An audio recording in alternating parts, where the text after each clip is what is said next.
The Edna McConnell Clark Foundation was founded in the 1960s with the estate of the founder of Avon Products. And I'd say for the first nearly 40 years of its existence was focused on youth and social justice and juvenile justice issues for disadvantaged kids. But like many large foundations, making quite a few not so large grants.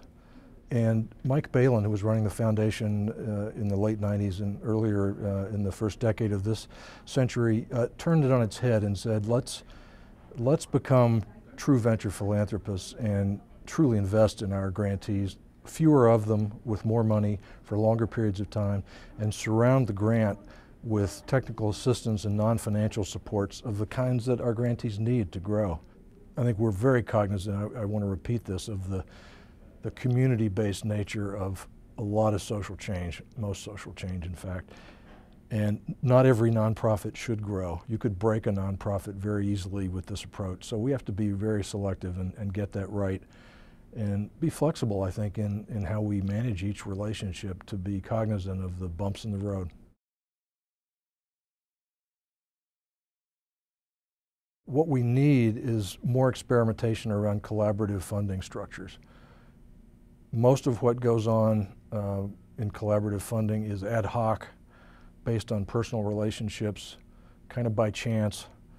I'm encouraged by the reactions that the funding community have had to both the Federal Social Innovation Fund, the I3 fund out of the Department of Education, where a significant federal high-profile competition for funds has caused donors to come together in funder groups who I think otherwise would never have done so. So the catalytic effect of the government competition has been substantial. Having said that, we can't rely on the federal government to induce this kind of behavior. So I'm hoping it will stick, that it'll be a good enough experience for enough of us that we'll try it again. So that's, I think, one key lesson. Another for me, and this is less about Edna McConnell Clark than I think it is about the social sector in general, is the power of individual leadership. Every organization needs leadership at the local and the national levels, and there are so many of us who can play that role. I'm quite taken personally with the whole Encore career idea promoted and popularized by Civic Ventures. And I'd say, I guess finally, in terms of lessons learned, this is hard work. I think a lot of people, especially in the business world, think of the social sector and the nonprofits that they may engage with as kind of a sidelight, not all that serious, not all that effective. Creating social change is harder, frankly, than creating commercial change, at least in my experience.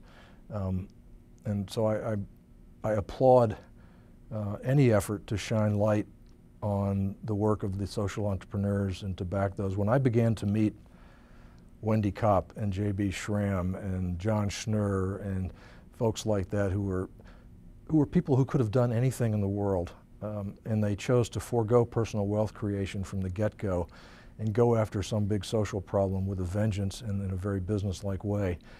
You know, my reaction was, I have to back these people. Sorry, just have to do it.